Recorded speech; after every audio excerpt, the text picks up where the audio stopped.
Alright, I love the holiday season, and this update is really like holiday themed, I feel like. You got the snow in the front cover, you got uh the banquet event coming soon, which I'm so excited for. You have so many things in this update, but let's talk about what we know so far about this new update. So we have a ton of new 7-star champions, and also one of the new best features I've seen in MCOC. But first off, here's the cover art for the update. It's really fun, I like it a lot, but now here is the first 7-star revealed. It is Onslaught. Now, I saw Onslaught's deep dive, and I feel like there is potential for one of the best additions to the contest. This man looks like a defensive monster, and his attack value looks pretty dang good as well. We saw some gameplay where he was just stacking up those Nero Shocks and those degens, and pairing that with like how annoying he looks on defense and all of his utility, and you have a very strong champion on your hands. And this might just be me, but he also looks so adorable, right? He looks like just as cute as Giganto Jr. Thing, Mcoc. He just joins the XL squad of giant plushy toys, I feel like. But yeah, Onslaught is one of the next 7-stars, and so is Guillotine Deathless. This champion is brand new. We've never seen a Deathless character before that is playable, at least. And yeah, so in her kit, from what I've read, like in the game, she is basically the old Guillotine, but with degen and some other things. It looks pretty okay for sure.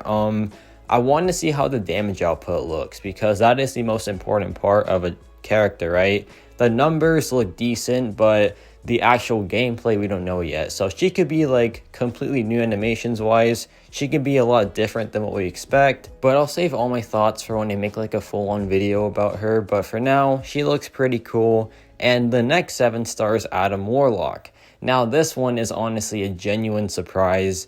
Adam Warlock is crazy strong, right? He is a very, very good cosmic character, one of the best champions this year for sure, and having him as a 7-star, that has so much potential to it, man. Like, Adam Warlock is such a good Battlegrounds attacker, defender, great for Alliance War defense, great just for questing as well. He pretty much has use everywhere, even in the Necropolis, so the potential for a 7-star Adam Warlock is genuinely crazy. Now, Adam Warlock was released with another champion, and that champion is Moondragon. Now, Moondragon I have at rank 5, and she is such a good champion. A very strong burst damage dealer. I feel like her main focus is damage output, so having that extra rank from like rank 2 or even a rank 3 7-star, that would just make her a very, very strong burst champion. Her utility's fine. She can just mitigate bleed, poison, and also degen, plus having access to like a very strong evade counter, plus all those debuffs and that very nasty damage, and you have a pretty good 7-star on your hands. Now, Shocker, kind of a different story. He got buffed, which is a great thing, but he really does want Max Sig for that maximum potential, because it makes him a lot faster in like Battlegrounds and even just questing as well. However, a 7-star Shocker will still do very good, even unawakened or like Sig 20. He should be fine, and I cannot wait to see the damage output of that heavy attack at like a rank 2 or rank 3 level. I am pumped for a 7-star Shocker. Now, Sandman, it's kind of the same case with really wanting Max Sig with his buff, but I feel like even unduped he could still be decent. He is still a very good heal reverser unduped at least, so you have that use for him. Heal reversing, it always has a use, like for Necropolis Diablo, for like certain Battlegrounds metas.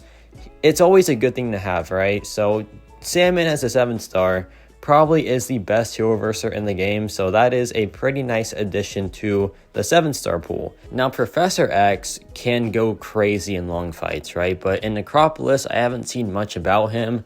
But also in like Alliance War, this man is genuinely pretty crazy as well. So he has use in some pretty important pieces of content, and should be a really fun champion as a 7-star. Does not need to dupe in the slightest, so I think he is a good addition.